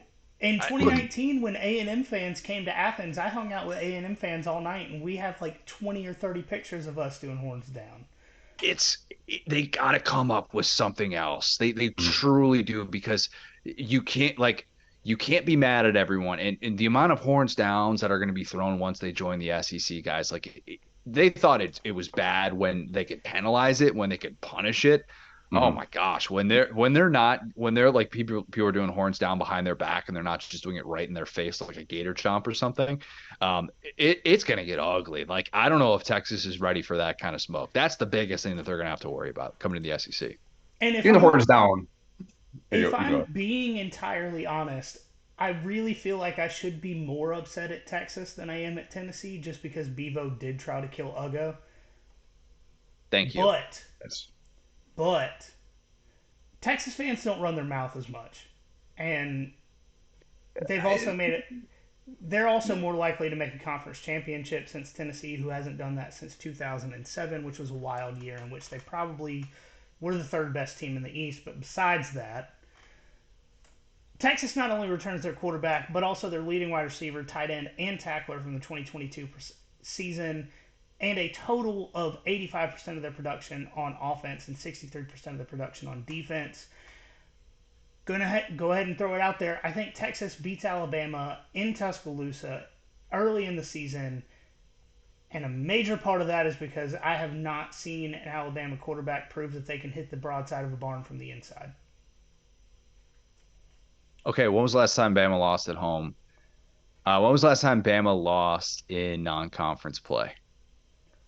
I honestly couldn't tell you that, but when's the last time Yep. Bama had a quarterback going into the season that is potentially the worst they've had since before Saban got there? Mm, John Parker Wilson? Is he better than this trio? Do we know that? We I don't don't. know. We We'll find don't, but out. it We'll we find don't, but out. it is a legitimate conversation, which is more than you can say about every other quarterback over the last 15 years. I think Ty Simpson's going to be good. Um, I might be in the minority. Jalen Milroe might end up taking that first snap. Might have to be a job that Ty Simpson wins, a la Jalen Hurts 2016 when he didn't get the first snaps in that game to open the season against USC. We all know what happened after that. Mhm. Yeah, Texas going into Alabama and winning that game. That would be the first time Alabama's lost a non-conference play since Louisiana Monroe went into Tuscaloosa and won that game 2007, year one of the Saban era. I'm just saying, you look at the January of teams. 2022 was the first time they lost to Georgia since 2007. Crazier things have happened. It's got to happen a, sometime. it does have to happen sometime. A Georgia team, might I add, that was loaded with talent was capable of going toe to toe with Alabama, as opposed to a Texas team where, A look, Texas team that they, almost beat Alabama last season with their true, backup quarterback. true, and a Texas team that has had one season of note in the 2010s decade, hasn't had any note in the 2020s decade, and after that season of note, in which they lost 4 games, we don't need to talk about who they beat in that Sugar Bowl. But after that game, may have claimed that they were back after a 4-loss season. The Okay, standard is low. It's low. Yeah. the standard is low, but Standard is the standard. if you are talking about trajectories over the last 3 seasons with these teams, Alabama is trending down and Texas is trending up, and they're pretty much meeting at the middle after last season.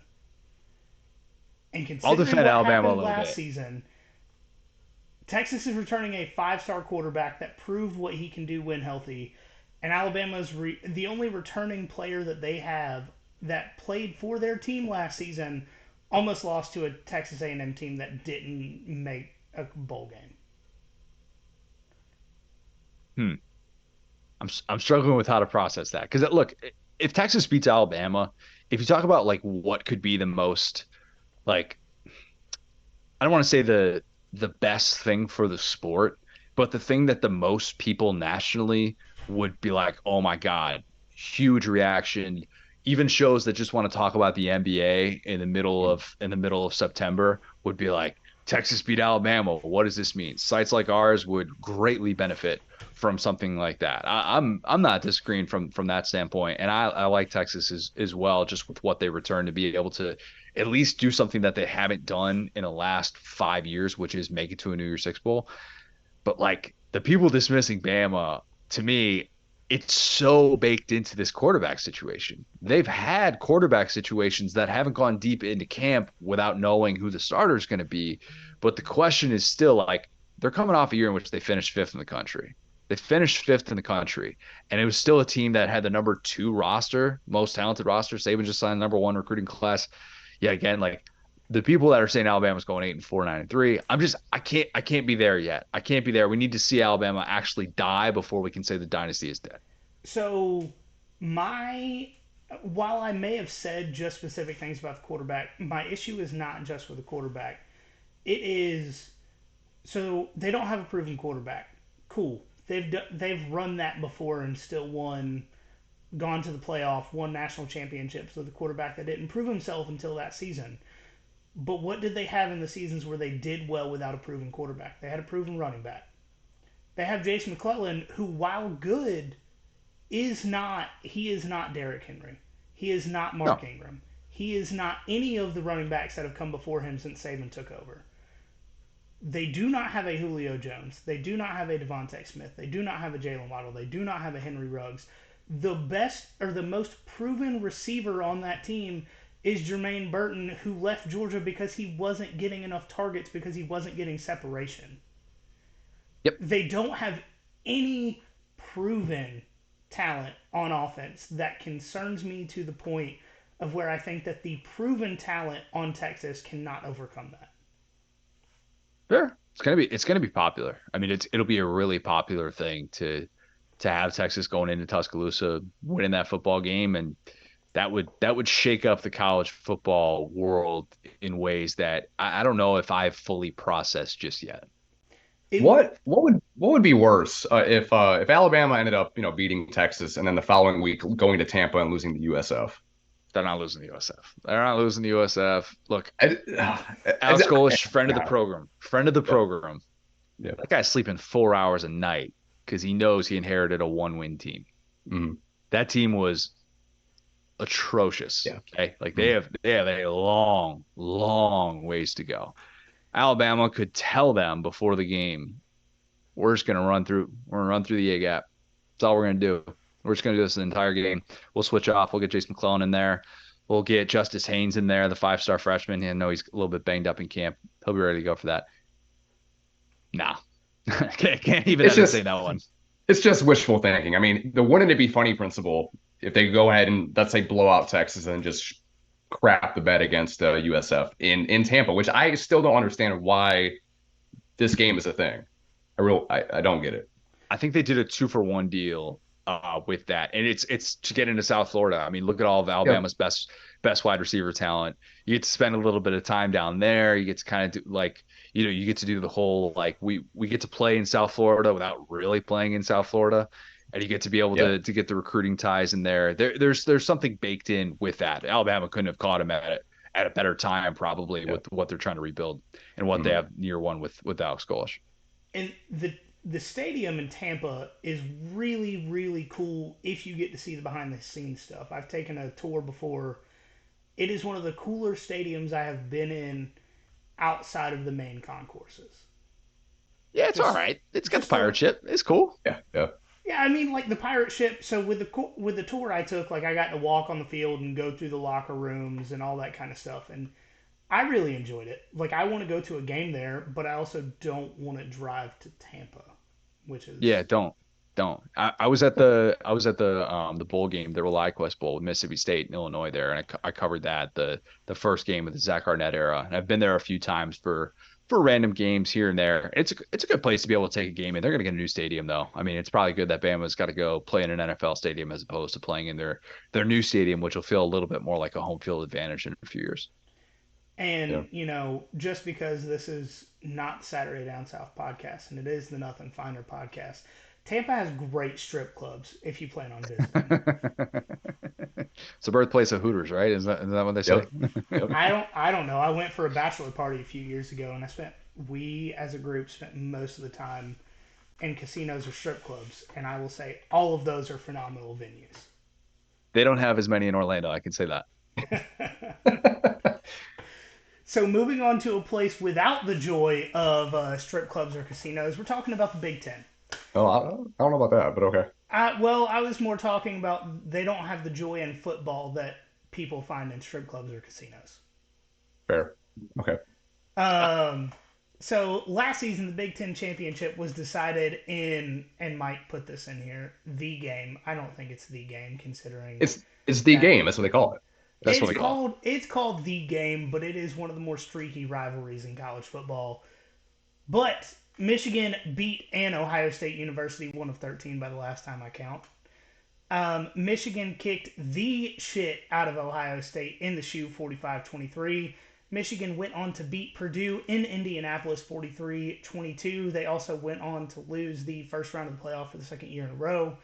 But the Big Ten still managed to get both Michigan and Ohio State into the playoff, only to see them both lose in heartbreaking fashion against TCU and Georgia, respectively.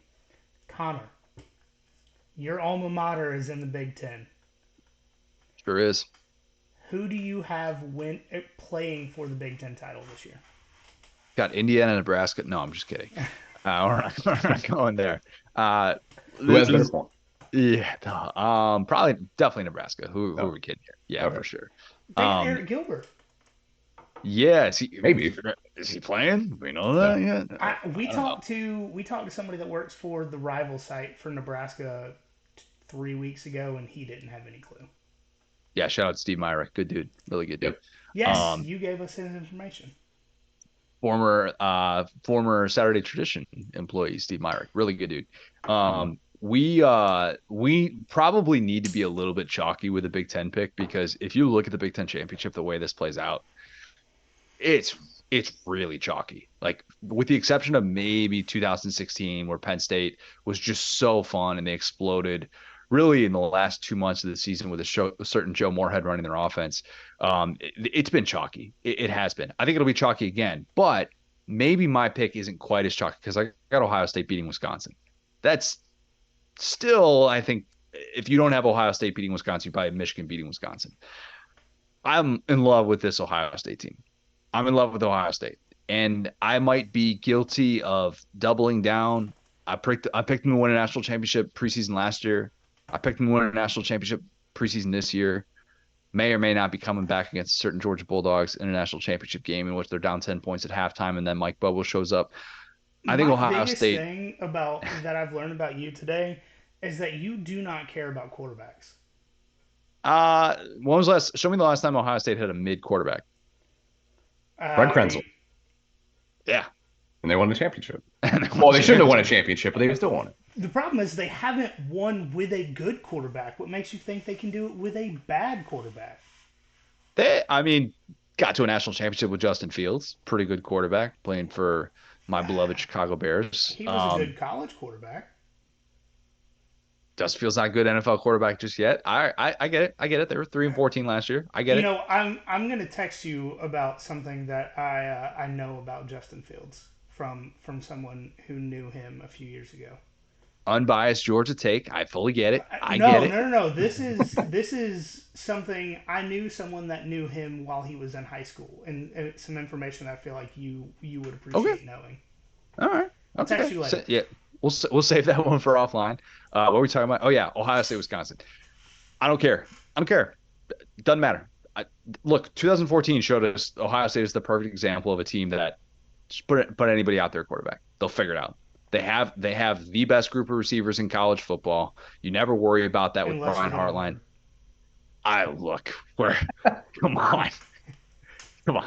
Still, I'll take Marvin Harrison Jr. over any wide receiver in college football. I think pretty much anybody that'd be a unanimous take at Yeah. this point. A weak I neck, would, but okay. yeah. I mean, got to do a lot more of those neck lifts in the offseason. I'm sure that was a big priority for him. I think the defense is the biggest thing. Got punched in the mouth. Overthought that matchup against Michigan last year. They went over the top instead of loading the box. I think that they have a little bit more of a balanced approach with what they do in that Michigan game because that's what this comes down to. All right, that's what it comes down to for Ohio State. That's what it comes down to for Ryan Day.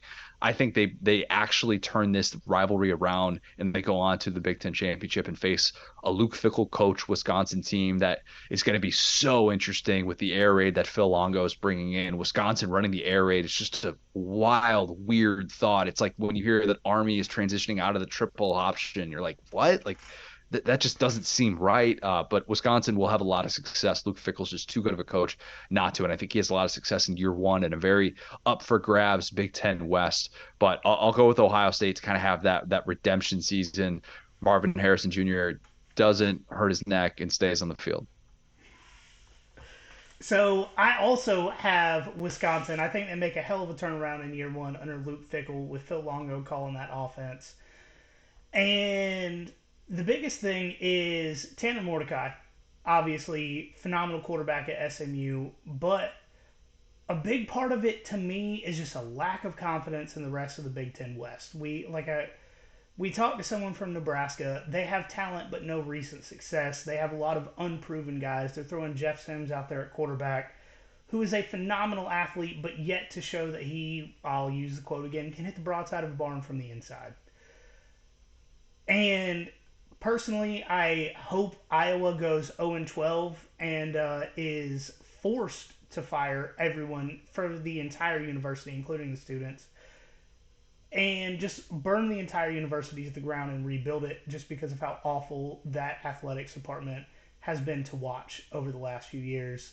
I don't think anyone should be subjected to forced to it should be forced to watch Iowa games at any point ever until they learn how to play football. Um, Strong Iowa takes here. I understand that, but as far as strong talent, recent success, that's Wisconsin. Through and through, I think they win the West. But for the East, Michigan three-peats against Ohio State. They're back in the big house this year. They're fifth in returning production, both offense and defense. Have a proven, if shaky, even if shaky at times, quarterback, great returning defensive production. Have a better than average offensive line. I understand they won the Joe Moore Award, but the Joe Moore Award is headquartered in Ann Arbor, Michigan, so that's a little bit biased, just like we are. And I can't say those things about Ohio State. They don't have a proven quarterback. They have good wide receivers. They have running backs that were injured for most of the year last year and didn't make an appearance in the Peach Bowl. And then Penn State. I know a lot of people are high on Penn State. As long as James Franklin is the head coach, they're a 10-2 at best team. I don't want to say that, considering how much I enjoyed that 2016 game against Ohio State. But until James Franklin proves that they can win 12 games in a season or even 11 games in a season, Penn State's third in the East, you know.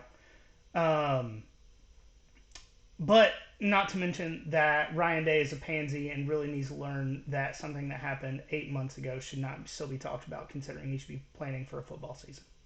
And his beard is weird. His beard It's is weird. I think he's got dye going on. That's the Oh, consensus. You gotta change it up. Yeah. It's I would say just for men, but I don't know considering how whiny he is if he can be considered a man, so we'll call it just for boys going on in the beard. Wow. Penn State thing. I'm sorry. I, I'm sorry. I have strong Big Ten takes just because of how miserable a lot of their people are. You're talking to one. Goodness gracious, man. Okay. By people, I mean current coaches and athletes. Jim Harbaugh is self-imposing a 3-game suspension on himself. Ryan Day can't get over the fact that Javon Bullard had a clean hit on one of his receivers that's skinny and has a weak neck, is what it is. James Franklin has something to complain about every other day, can't really coach a That's dominant true. football team. Yeah. And all of the West is bottom half of the East if they were to combine into one division. Next year. So the Big Ten is, you know, 2 teams and the rest. I got about like 5 minutes left. Do we want to finish with the SEC? Is that okay? Yeah. Yeah, Yeah, let's knock go it ahead. over. Go ahead.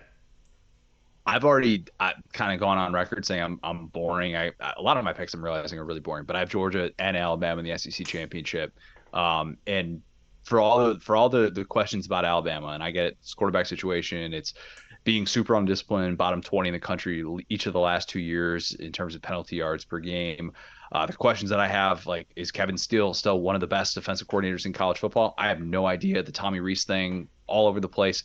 I still come back to the belief that when you've got the GOAT on the sideline and you've got 9 of the last 14 years you've been to a national championship, I'm going to put my faith in you. I'm going to put my faith in one of the most talented rosters in the country. I still think Dallas Turner is going to be a stud. Kool-Aid McKinstry might be the best cornerback in college football. In their ground game that gets back to joyless murder ball, they figure it out. That's the biggest thing. They figure it out. Ty Simpson ends up being better than advertised, at least based on what we've seen in the preseason. Alabama gets to an SEC championship game after LSU loses in the regular season finale, Texas A&M, to ruin their path because LSU actually beats Alabama this year with Garrett Nussmeier, but then LSU pukes on its shoes, doesn't beat A&M, gets left out of Atlanta.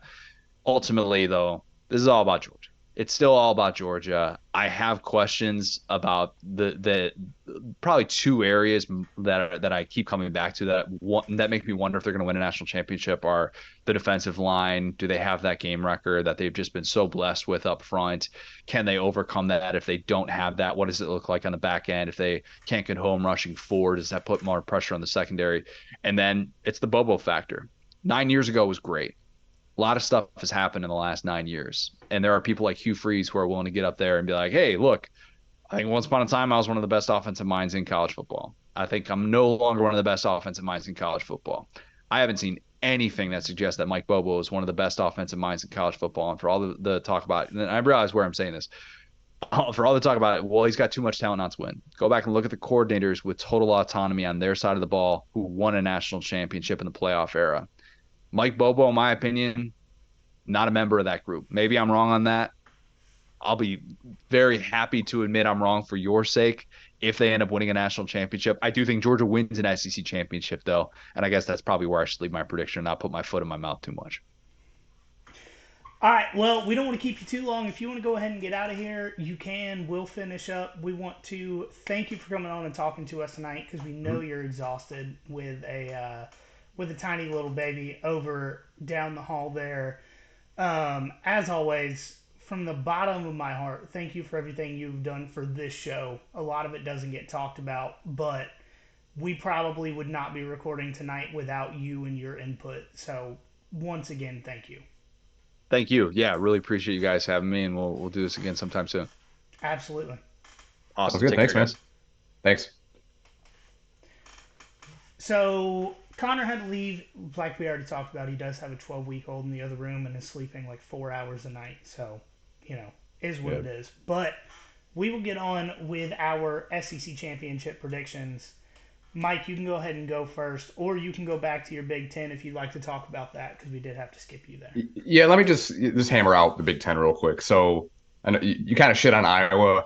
I'm not super confident about Wisconsin just being the first year in the Dairy Raid offense, which is what I've heard they've called it, and I love that. I love Oh, I love the rebranding of it.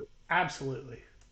Yeah, I hope for their sake, I just want to keep saying Dairy Raid, but um, but yeah, for the West, I think Iowa. I mean, the defense is always stout, and let me get to where I was at with that. So. I'll start over. So I want to go with Wisconsin, but can't go with the first year of the program head coach that's going from a 3 yards in a cloud of dust offense with all the caliber running backs that they had to the Dairy Raid. It's a big ask, a big change in scheme and all that. So I went with old reliable Iowa. I expect Iowa's defense to remain close to an elite level, just like they have been the last few years, especially. And then, like you talked about before, the West team, it's not so much like my confidence in Iowa, it's more so how little I think of the rest of the West. Um, but on the defensive side, Phil Parker's still dialing it up and killing it. I mean, he's been there 12 years, and like Iowa's defense has been, arguably, one of the top defenses in the country for his time that he's been there. The offense should get better. I mean, they still have a Ferentz running it, and we'll see if he is able to average 25 points a game or whatever, so he can keep his job. But they do welcome in Cade McNamara and tight end Eric All, both Is from Cade Michigan. Both playing this year? I heard a few weeks ago that he was injured. is he? He The last thing I heard is that he yeah. was injured. Uh, Hopefully it's not serious. I haven't seen it, but then again, I haven't really kept up with them too much. Well, that could possibly change it, but for argument's sake, I'll still stay with Iowa even if Cade misses a little bit. According to Kirk Ferentz, Iowa was hopeful that Cade McNamara will return sometime this week because Okay, good. Okay, it was put out on hopeful. the 18th, so sometime this week, maybe next week. Okay. I mean, they don't play anybody week one, I assume. So, but then I think they play Iowa State the week after, and who knows who they're gonna have at that point with all the impending suspensions. I assume is gonna come in, but like I said, I'm not confident in the rest of the West whatsoever, and even just scheme wise, I'm confident in Iowa. Um, but they also bring in Caleb Brown from Ohio State, the wide receiver. Couldn't really get on the field with them, so just being from the Ohio State wide out room, I think it will be way better than anything they've had in the past. And with Iowa, I mean, their East draws or Michigan State at home and then at Penn State. I mean, Penn State's probably going to be a loss for them, but outside of that, they don't play Michigan, they don't play Ohio State. They have possibly the easiest road to come out of the West. So there's them. And then with Michigan, I mean, you kind of all said it already, so I'm not going to ramble on about them because I talk about them all the time. But um, I mean, at worst, though, Michigan will go 11-1.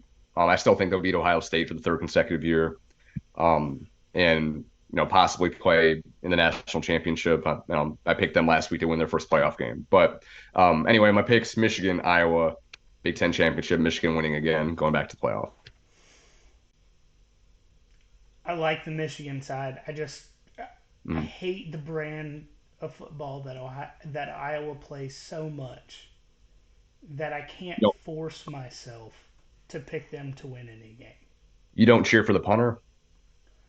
I actually, as much as I love Brett Thorson, I hope he doesn't get an opportunity to show what he can do at Georgia. Mhm. That's fair. Just, just I mean, personally. we got the one highlight of him against Tennessee. That's really all we want to see. I really, That's enough to get just him drafted, or not. Well, maybe not drafted, but picked up in a undrafted free agency when he gets to that point. no. I really want him to have such a good combine and pro day that people are like, man, we'll draft you. But it's a shame Mm, you only had 4 kicks while you were at Georgia. right. Go ahead and talk about your SEC pick while we're here, and then All I'll right. get to mine So, at the end. all right. So, like Connor talked about, the East. I think. I mean, obviously, this is a Georgia podcast. We're gonna go with Georgia here because there's not a realistic threat to them in the East. So I won't go like too deep with them because obviously we're gonna talk about them all season. But the two toughest games coming at home are against Ole Miss at home in Athens, and then on the road in Knoxville against UT or against Tennessee. Um, and one of the things I think is interesting, I don't think really gets talked about enough. I mean, we're kind of all like blindly trusting Carson Beck to be, the next, great quarterback and kind of pick up where Stetson left off. But one interesting wrinkle that I wanted to point out is that I think Carson is going to bring, for those that were like big JT fans and all that, which had every right to be, considering where Stetson came from. But You can count me in that yeah, until the national championship game in shit, like 2021 season, beginning of 2022. yeah, I mean, what 18 minutes left in that game? Yeah, no, I I mean, was if I'm still being calling fully for transparent, like I yeah. did not want Stetson to start that playoff game, let alone the national Hmm. championship game. But Hmm. after that, I was a believer. Yeah, So, absolutely.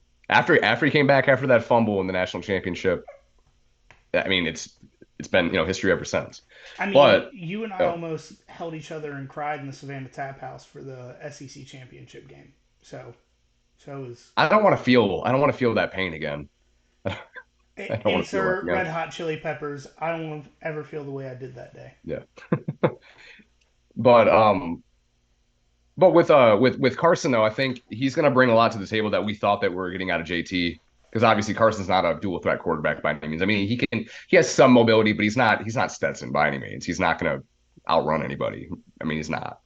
But he's going to bring some of that more vertical attack that you know that will be a little bit different or kind of more what we think that George is going toward in the future, just considering how the running back room looks right now. Wide receiver and tight end rooms are stacked. We talked about before. The offensive line is mostly intact. The secondary is best in the country. The defense is probably, if you're comparing 21 to 22, they're probably closer to the 21 defense than they are to the 22. Not saying they're going to be as good as 21, but of the last 3 years, they probably could be the second best defense that they've had. But yeah, Homer pick 11-1 at worst, 12-0 more than likely.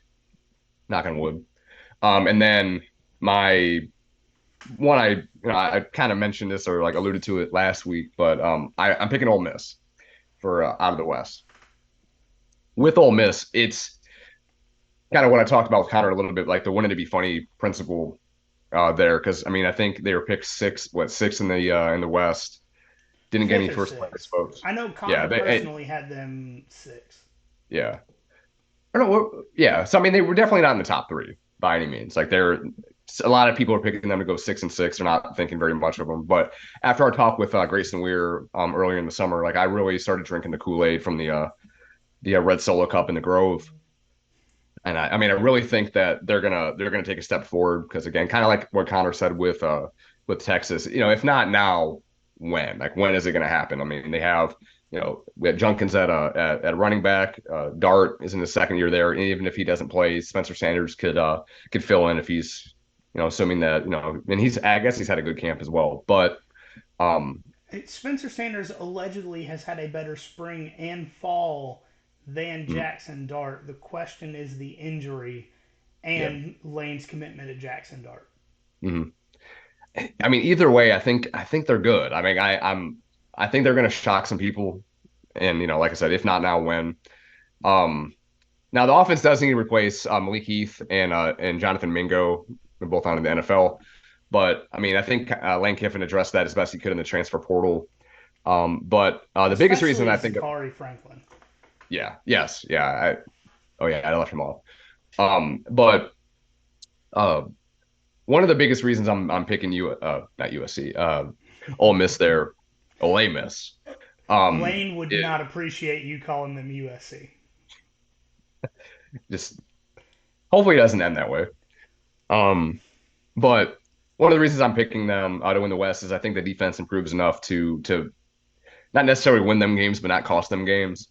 With the addition of Pete Golding from Alabama, and again we talked about this before with Grayson Weir, but like I don't think Pete Golding is nearly as bad as Alabama fans made him out to be.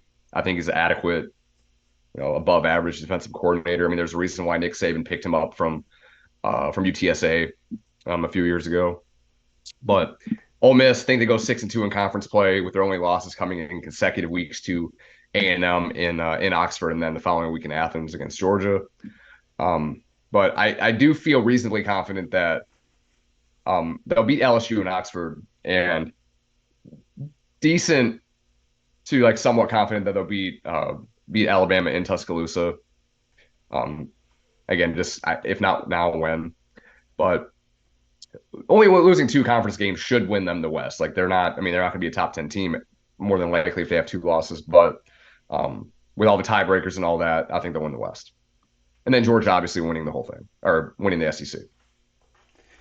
So I personally have obviously Georgia. I mean, just based on the current divisions, there's no team really in the East that poses a threat with talent or development or scheme, in my opinion.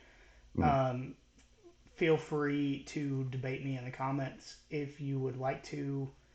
But for the West, I've got LSU running it back. And as much as I love the Ole Miss team, and Mike's already talked about it, we talked with Grayson about it. You guys already know that I do not like the Alabama team and what they have proven on offense returning, let alone defense. That's an entirely different conversation. But I cannot overlook the progression of a healthy LSU defense this season. 32nd returning production as a total from a team that was 28th in total offense, 41st in total defense. Both of those are top third in the country.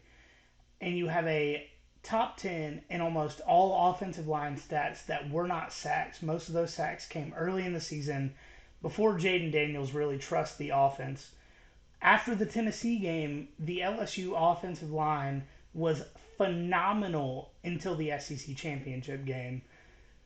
I also have to bring up that as good as Harold Perkins was last season as a true freshman, he allegedly did not understand how to play the position of outside linebacker outside of the seek and destroy that he was told to play. I think LSU Scary. has the highest potential of any West team this year, but I also think they have a floor of 8-4. It really all depends on how they play the actual games. I mean, they could possibly lose to Florida State, Ole Miss, Alabama, and A&M, and they could potentially win all of those games. I mean, I really think they have a wide ceiling to floor distance there, but I have enough confidence in Brian Kelly as currently the winningest coach in FBS. As a head coach, he's won more games than Nick Saban, all the other coaches that you want to talk about there. Um, I just have confidence that with the talent he has returning, he can at most lose one or two games. And that's kind of where I'm at is that I don't know enough about enough teams in the West to have confidence outside of LSU. I think Ole Miss 100% has the potential to win the West. I think A&M has the potential to win the West, and I think if Alabama comes out and Ty Simpson or Tyler Buckner or Jalen Milroe shows that they can actually throw a forward pass accurately, I think they could win the West. But Mm. if you're talking about what we have returning that we can say, these are the stats I'm pointing to, it's LSU. That's who I really like. The other team I was considering going with and just going chalk from last year. I mean, I don't know how much better Jaden Daniels is going to be. I mean, obviously, not obviously, but I think Garrett Nussmeier might give them a higher ceiling. Just, just how he again, especially how he played in the SEC championship. Granted, it was kind of over at that point, but he still, lit up a pretty, one of the best secondaries in the country. So I do we'll see. think that Garrett Nussmeier has a lesser deviation between ceiling and floor, but I Mhm. think Jaden Daniels' ceiling and Garrett Nussmeier's ceiling are about the same. It really just depends on how the defense plays. Yeah. Because if like even if you just took the LSU offense from the SEC championship and put that with the way the defense played in, I don't know, 9 of the 12 games of the regular season, they're probably 2022 SEC champions. Mhm. But it just all has to come together at the right time for that team to perform at the way or at the level that they're able to perform.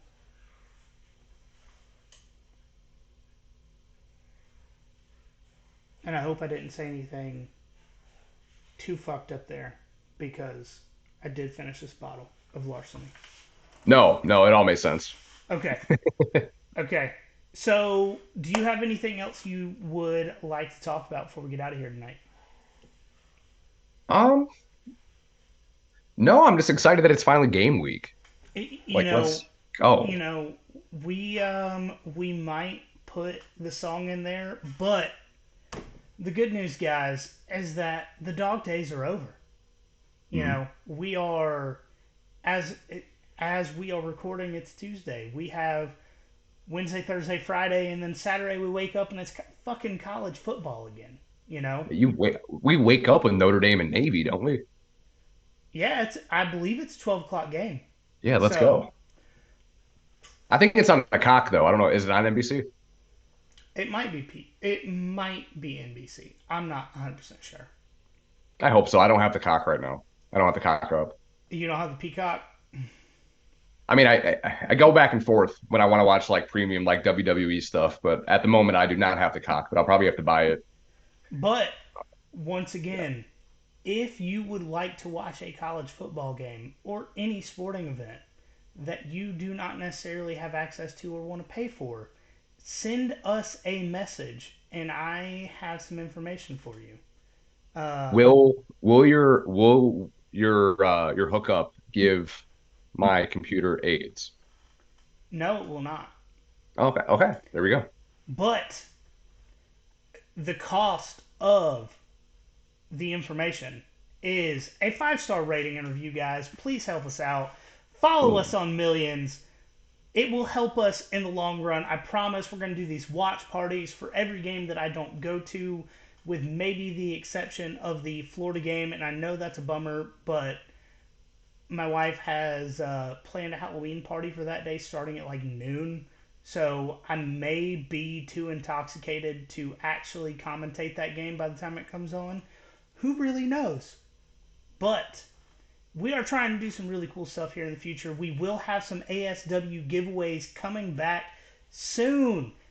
I have already talked Yes. to David Booth at ASW at the Battery. So if you go to any Braves games, go hang out at ASW at the Battery. Talk to David Booth. Great dude, makes great drinks. ASW has great, phenomenal liquor, bourbon, gin, vodka, whatever you're looking for. I don't have any right now because I've already finished it. And if you've listened for a long time, you know it's rare that I actually finish a bottle because I have FOMO. So I would rather leave one pour at the bottom of a bottle than actually finish it. But I've done that with multiple ASW bottles. Follow us on Instagram at nothing.finer.pod. Same on Threads if anybody's still on there except for us. Twitter/X/ whatever Elon decided to call it today. Love you, Elon. Don't think I'm trash talking. Um, it's at Finer Pod. Facebook and YouTube. Just search us there. Episodes are up on YouTube, so if you'd like to watch as well as listen, find us on YouTube. Oh, do we have anything else to shout out? Oh, I do. The Doghouse Pod on Yeah. YouTube had me as a guest spot recorded yesterday. Should be out sometime later this week. check him out. He's a great guy. We had a lot of fun conversations. I feel like I talked about some things that I may not necessarily have talked about on these airwaves. So go ahead and head on over to the Doghouse Pod on YouTube. Check that episode out. Give him some love because he reached out to me, said he was a fan of the show, all that kind of stuff. So, as listeners of ours, show love to people that love us. And while I'm slightly tipsy and on my soapbox here, with college football coming up, I understand that we all get worked up over these games. I want to ask any listeners of ours, do not try to personally attack another individual for the team that they like. Keep it on the field. Let the players that your university pays over or under the table take care of all these arguments. But just be nice to other people, man. Like, you run into too many people every day. There's too many people having a hard time out there for you to be a dick just because somebody's wearing a Tennessee hat. Like, be nice to each other. I understand that for a lot of us, including myself, that this is one of the most aggressive times of the year. But Yeah. just don't be an asshole. Just a Yeah. general rule of life. Especially when the times are get a little bit more rough with the team, because it's not always gonna. This is the golden era right now. Eventually, it's going to end. Hopefully, not anytime soon. But you remember how shitty it was when making the 1980 jokes and all that shit. So, and just being overly aggressive about it. So just keep that in mind. And by no means are we not telling you to not, when a Tennessee fan starts chirping, talk about the game last year or say 1998, whatever you want to do. Yeah. But personal attacks is where we are trying to draw the line because, as we talked about with Connor a minute ago, we did have some Tennessee fans try to throw shade at myself and Wes at the time and some other people within the Facebook group there. So just morals, don't be a dick. I've said it multiple times on these airwaves. Just wake up every day and try to be the best person you can. And if somebody gets that bad side out of you, only let it last for a minute. Like I 100% will tell you that I'm an asshole at times, but I try not to be. And I hope you guys attempt to be nice to everybody you meet as well, because if you're intentionally an asshole to people, we could probably do without your view, or listen, or play, or download, or whatever. Because we're trying to create a community of people that not just care about Georgia football, but college football and each other. Yep. And that's probably the last nice thing I will say about any other team for the rest of the season. But I will not attack people personally, and I hope you guys do the same. Yeah.